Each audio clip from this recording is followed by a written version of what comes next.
Good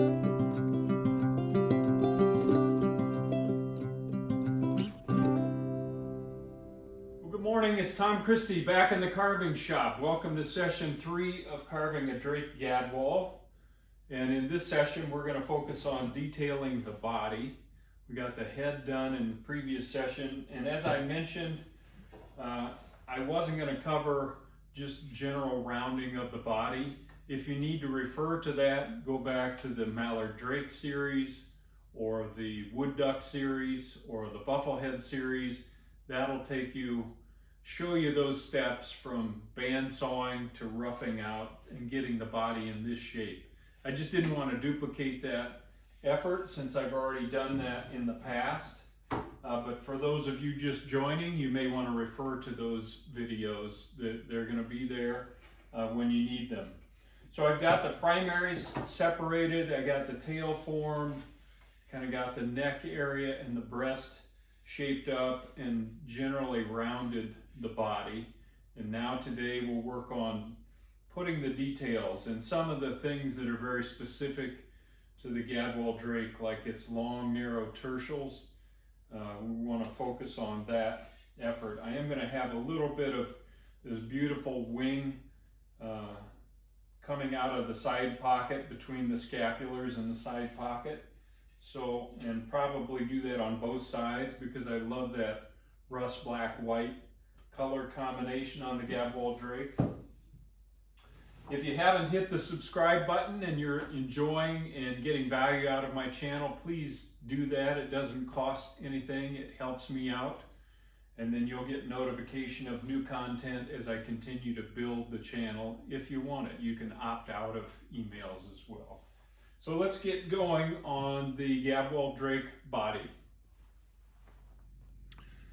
Hey, before we start carving the body, I did want to give you a close-up of the eyes after sanding. And also I wanted to make a point that one of the benefits of the Sculpey, along with how smoothly it blends into the surrounding wood, is the ability to shape it. So I use an X-Acto knife, and you can kind of carve this, which I've already done, and shape the eye the way you want it so that it's just right. The other thing I wanted to show is you can use the side of an X-Acto and scrape this material and shave it off if you're worried about getting too close to the eye with sandpaper, which will scratch the eye. You can use a knife or an X-Acto and kind of side scrape and smooth things out, which is another nice feature of the epoxy sculpt. You probably can't see much going on there, but I'm shaving off just little bits and making sure I blend this lower area into the wood before we move on. Okay, let's get going on the body. First, I want to do some layout work. So let me get ready to do that. I want to carve this bird similar to a previous bird that I've done and open up this side pocket so that we can see some of this beautiful white speculum, the black and rust and gray combinations of that wing. And in order to do that, I'll drop the side pocket a little lower than it would normally. Normally it would be up here covering everything up, and you might see a little bit of speculum back here, but we'll drop these side pocket feathers to accommodate for that, kind of leave the scapulars where they would normally lie up here in the tertials. So we'll get that laid out on the decoy here. Okay, I've got the calipers out, and I know that a normal side pocket position would be about that high off the bottom of the decoy. So I'm going to see where that falls here.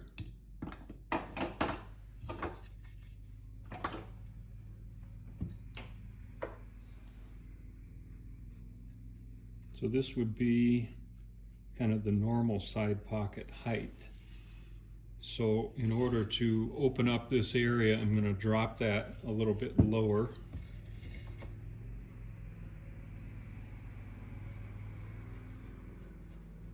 And then in front, get a position up here where we're going to end up. So I know I have to come back up to that height. So I'm going to drop this down a little bit and then make this like some feather groups that are dropped down. And I know the rear of the side pocket is there. I want the speculum to kind of tuck in here and then over this area of the side pocket, if that makes sense. So I'm going to carve it that way. And this will become a kind of a group of feathers that are lying over the wing here on the side pocket. I'm going to do that on the opposite side as well. Then we know there's a little return down here. Right now we're just kind of conceptualizing before we start carving. Now I want to get a position on these from the center line of the decoy from the top view and kind of get a feel for how wide the shoulders are here and where the side pockets would normally come back to. So I'm go from the center line, and you can see that comes in quite a ways from that location. Same thing over here. So roughly in that position, those are going to have to join up. Now let's identify where the cape should fall. So I've got our measurement from the front of the decoy to where the cape comes back to. I've got my bird propped up against a vertical surface here so that I can just use that and get my mark there. And then go from that point out to this point and strike a little, I'm going to flip that around so we can see. So I'm going from the back of the cape, drawing an arc.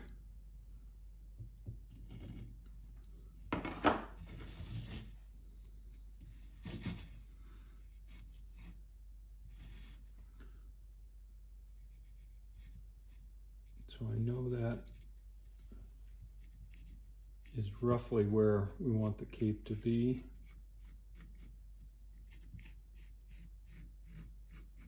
Back to this point.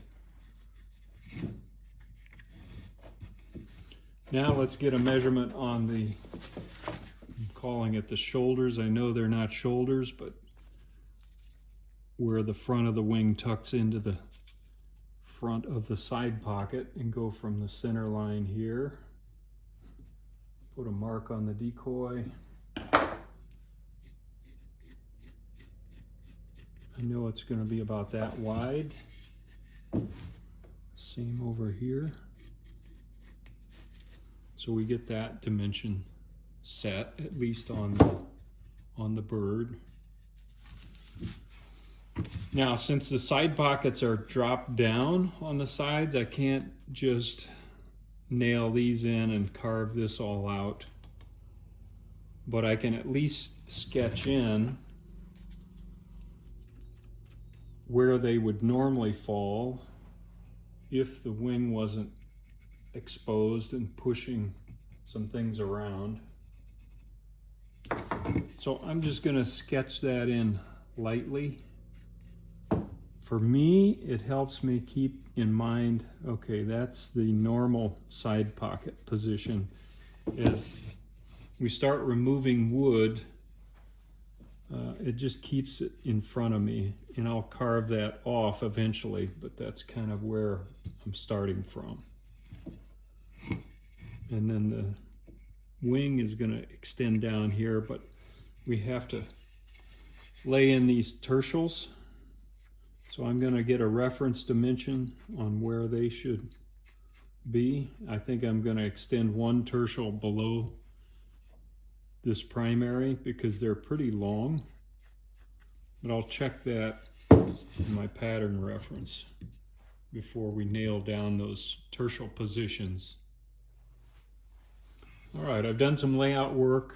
The tertials of the Gadwall get pretty narrow at the back and pointed, and they're pretty long in relation to the position of the tail. So there are some black coverts that we'll see here, but I've kind of tucked them around the primaries here. And I've left plenty of material here, so we'll go back later and probably narrow this up and make it more accurate, but it's a place to start. So the first thing I want to do is start low and establish this line. So we'll come down and dig in this area until we have enough material that I can round this side pocket, because this is the outermost layer of feathers. The wing is tucked under that group of feathers. So let's start there. Then we'll begin to form these feathers, and we'll use our guideline here and remove material in this area. And then we'll begin to form the tertials here. And on this side, the tertials kind of tuck up next, or the way I'm carving them, tucked up next to this area of the primaries. Same thing here. We'll carve this feather group first, get this nice and round, push this back in, not literally, but with shaping. And then I want to have a little return on the side pocket showing when we're done up here as well.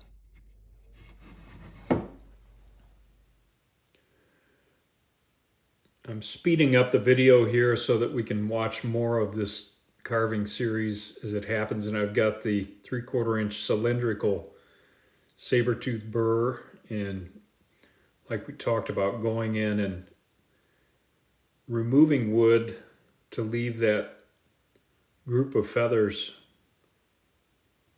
raised in that location. And I'm putting a little undercut, and now going back and rounding that grouping. And I'll continue to go back and forth on this until I get it deep enough that it gives me a nice look to the grouping of feathers, but not so deep that there's not enough wood left for the other carving that we need to do. So I'm kind of lining up with that top plan down pattern at the shoulders. And now I'm rounding the side pocket down below. Now I'm going to dig in and lower this area where the wing tucks into the front edge and under the cape there. I'm beginning to form the cape, leaving the cape at its original height and taking down both sides and this little area behind so that it's not sharp, and then just rounding those cape feathers.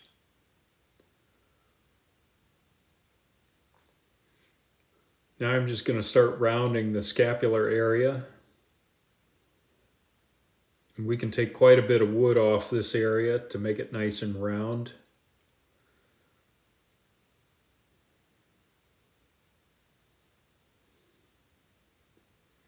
Now I'm removing wood under the rear of the side pocket there, so there's a little bit of a shadow cast from above.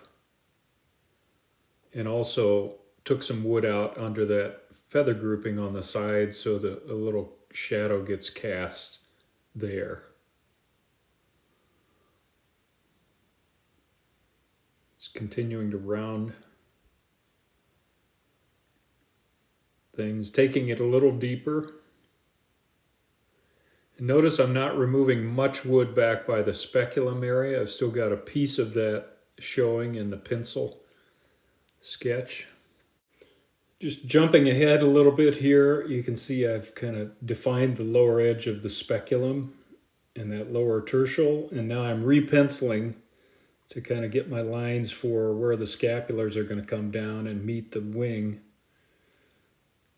So I want to dig that area out a little bit so that the wing itself is at a lower level than the scapulars above.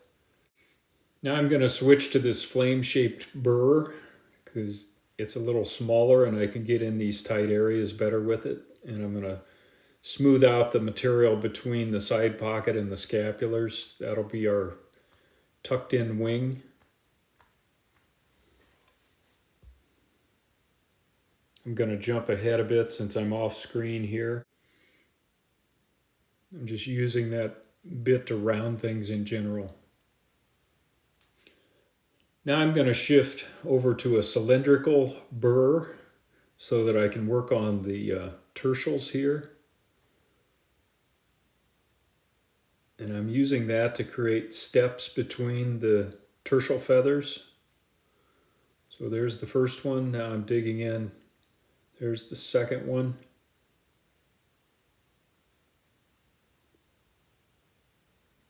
Using the side of that bit to then carve in the other side of the tertial feathers and start lowering the primary flight feather grouping there so that they fit under the tertials. Now I'm using that same cylinder to remove material down in the covert area, the tail coverts, to lower that section and leave the tertials and the speculum elevated. I'm using the end of the bit there like an end mill to remove material.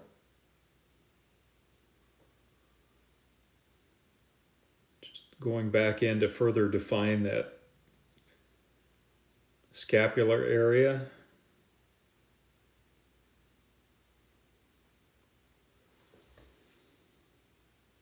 Going to jump ahead here. You can see I'm using this bit to just refine things and soften so there's not a harsh line there, but some nice round material. We're starting to get a nice soft look.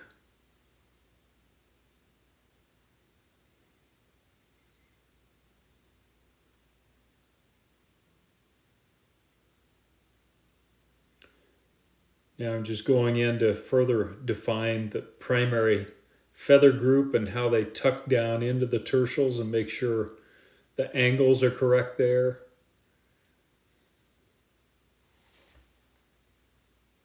Now I'm going to use this little flame-shaped ruby bit to go in and relieve material around the end of the tertials and really define them better. So digging down in there and removing material so that the end of the tertials are nice and pointed.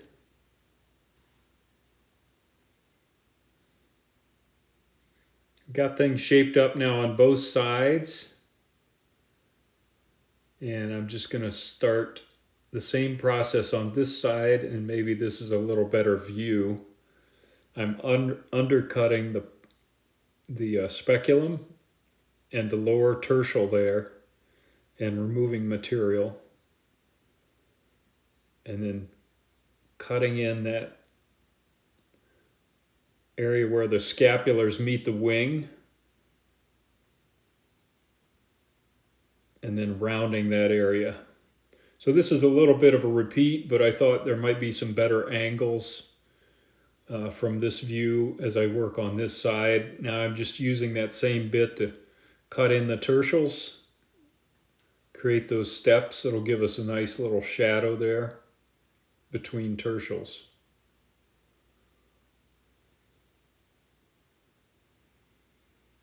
You can see the steps there. Now I want to define the tips of the tertials a little better. Go back to the cylindrical burr and cut in the end of those tertial feathers.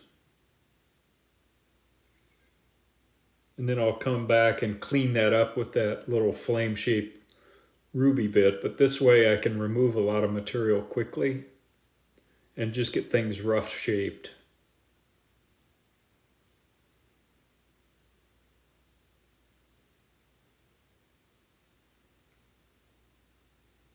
Just working on where that side pocket comes in and tucks under the speculum.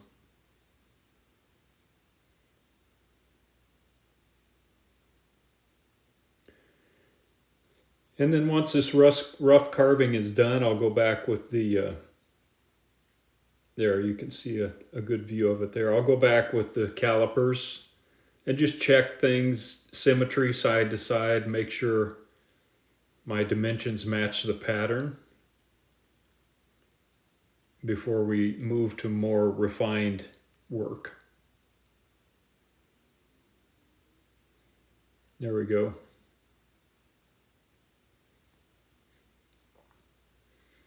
Go into that ruby bit, and I want to cut in a little line here right along where it meets the primary support. And sharpen up those lines a little bit. Now I'm going to the sanding drum, and I'll just do a complete rough sanding.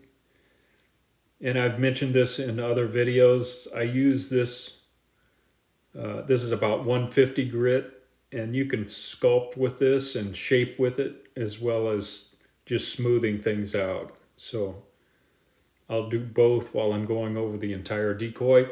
And we won't watch the entire sanding sequence, just a piece of it here so you get the idea. I'm just smoothing all the burr lines out and any hard lines, taking those out, doing some rough sanding.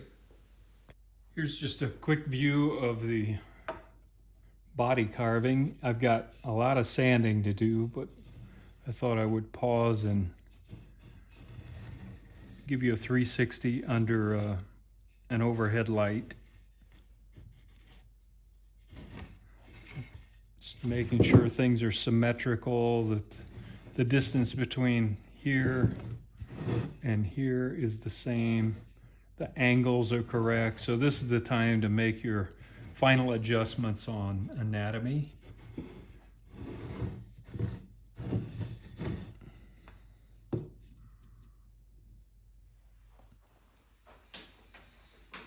Okay, everybody, we'll call that a wrap on session 3 of carving the Drake Gadwall decoy. We've got the head totally finished now and ready for mounting. We've got the body pretty well detailed. In session 4, I'll probably add a few bumps, maybe some minor carving details to the body, and then we'll get the head mounted, the neck joint taken care of, and get the bird ready to seal up and finish. I can't thank you enough for participating and joining in this YouTube channel, and I hope it's helpful. The feedback I'm getting is very encouraging. So if you know people that might like to carve, please let them know about the channel, or your carving club. Let them know about the channel. It's all free, and it's available for people that might want to give it a try. So that's really what I want to encourage. Until next time, Tom Christie signing out. Good carving to you, and have fun out there.